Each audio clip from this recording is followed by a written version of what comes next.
Why there's interest in New Zealand is the result of the liberalisation New Zealand went through in the mid-80s and early 90s. This is the annual prosperity index published by the Legatum Institute in London, a major think tank in London. It ranks the world's leading 150 economies on a whole range of factors, from economic quality to business environment, to governance, to education system, the health system, safety and security, personal freedom, social capital, and the natural environment. And it ranks under those headings all the top 150 countries in the world. In the last few years, New Zealand has been quietly climbing up the rankings in this index. In 2016, you're welcome to see it, New Zealand ranked #1 in the world, the most prosperous country in the world last year, according to this independent think tank in London. Interestingly, Australia came in #6, and the United Kingdom came in, I think, #11. And that's why there's a lot of interest in New Zealand, how we achieved that after the crisis we were in the mid-1980s. Very quickly, where does all of this leave our relationship with the UK and the EU? I think, as I said at the outset, the EU remains hugely important. It is a hugely important part of the world. And we expect this year to commence negotiating our free trade agreement with the EU. Haven't started negotiating it yet. We've been working on it for years, but it shouldn't be too difficult. There'll be issues around agricultural product access, there'll be issues around geographic indicators, but we should be able to negotiate our way through those challenges. And the EU, I think, wants to do a free trade agreement with New Zealand. We're working together now in places like the Pacific on aid, working together well, doing some great work there. And it's what you've achieved here through your institute here, I think, has been very helpful to developing the relationship. And that joint, that partnering around in aid work in the Pacific, I think, has been very, very positive. With the United Kingdom, we can't negotiate a free trade agreement with them until they leave the EU. But we have set up what's called what we call a trade dialogue. A trade dialogue. So it's not a working party on a free trade agreement; it's a trade dialogue. And that gives us the chance to have a wider input into UK trade strategy. We're trying to encourage them to develop a really smart global trade strategy. And I'm hoping that New Zealand, once they are able to negotiate free trade agreements, New Zealand will be one of the first countries they negotiate with. We're small, but in negotiating with New Zealand, they could develop a really high quality free trade agreement. And they know that, because we're one of the best in the world at doing them. Next fascinating opportunity with the UK is to develop a whole new, what we call, open accession platform, where New Zealand, the UK, Australia maybe Singapore, together developed a new model free trade agreement, a little bit like the New Zealand-Singapore free trade agreement that I initiated way back in the late 90s, that became the basis, an open accession platform that led to TPP.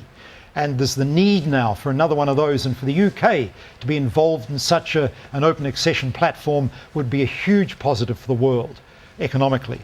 And the third possibility that we're involved in is with the UK, is the UK could join TPP, the Trans-Pacific Partnership. It's not impossible, it's an open accession platform. The other TPP members would have to agree, but the power of that is it would bring the Asia-Pacific to the doorstep of Europe, have huge dynamic implications for Europe. So that's a very exciting one. So what of the future of the EU itself as we look ahead? I keep stressing that the best possible outcome out of this whole Brexit thing, the best possible outcome for the EU is in our interests as well as anyone else's. And I believe the EU must and will survive this whole Brexit process, but it must also reform. I think the EU's got to see that it can't carry on the way it's been.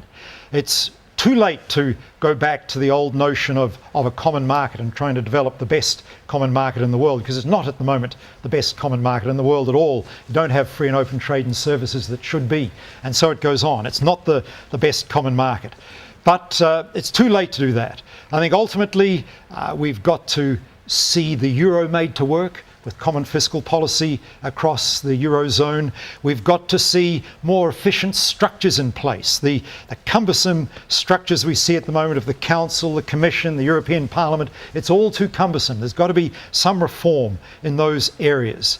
And this crazy carry-on of the Parliament upping sticks 10 times a year, is it, and heading from Brussels to Strasbourg is just Auckland 10 times a year. I mean, the cost is just ridiculous. And some of these things need to reform. Reform, though, as David Cameron found, ain't easy. And I guess one great perhaps plus from Brexit could be that if Brexit can be made to work, and if the UK brings a competitive, really successful economy to the doorstep of Europe, that very fact could trigger the realisation of need for significant reform within the EU. And I think that is, to me, one of the great long-term prizes from Brexit. The big prize is the UK being able to take a leading role in terms of global trade strategy, now that the US has backed out of that. And the second, the corollary to it, is the opportunity to bring a really competitive model to the shores of Europe. I think it could have a profoundly positive impact on Europe, because it needs a trigger. Often countries need a trigger to make change. For New Zealand, the trigger back in the early 1980s was we faced bankruptcy. And that was the trigger for us making the change. We didn't have a lot of choice. We were going broke. And countries need a trigger, and that could be the trigger for the EU. So, ladies and gentlemen, those are my thoughts on where things are at, and happy to answer any questions. I hope I've been sufficiently provocative to provoke a few questions from you. But I stress again, while I've been a little critical here and there, the EU matters for the world. A successful EU and a more successful EU is just so important for the world. And I think New Zealand's relationship with the EU is the momentum's in the right direction. We're in a much more positive direction than we were if you go back even as little as 3 or 4 years.